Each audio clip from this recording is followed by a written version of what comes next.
What has changed in the economy over the last 20 to 30 years? Right after World War II, America was ascendant. It was dominant around the world because Europe was blown up, Japan was digging itself out of the rubble, China was still a backwater, Eastern Europe was behind the Iron Curtain.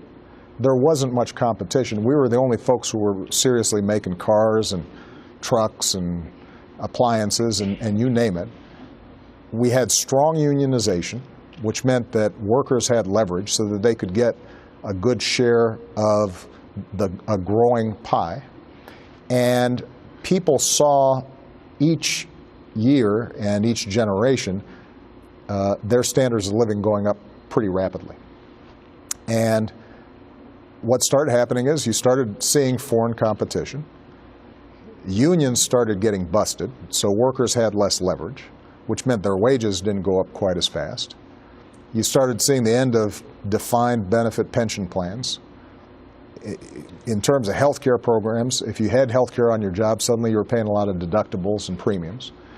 College costs started going up because the public university system, which used to be generously funded by state governments so that tuition was low, suddenly state governments were spending more money on prisons than they were on universities, which meant tuition went up. You add all those things together and people then start feeling more stressed. Now, the answer to that is, how do we get wages up?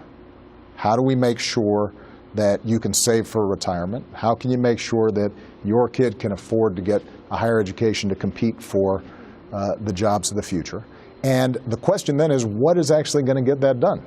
To me, if we raise the minimum wage, if we make it easier, not harder for people to unionize, if we negotiate trade deals that raise labor standards and environmental standards in other countries instead of letting them sell here and we can't sell there, if we make sure that we're rebuilding our roads and our bridges and our infrastructure to put a bunch of folks in hard hats back to work, if we make Social Security stronger rather than cutting it, if we do those things, then we are going to see wages go up, labor markets tighten, and we will relieve a lot of the stress that people feel.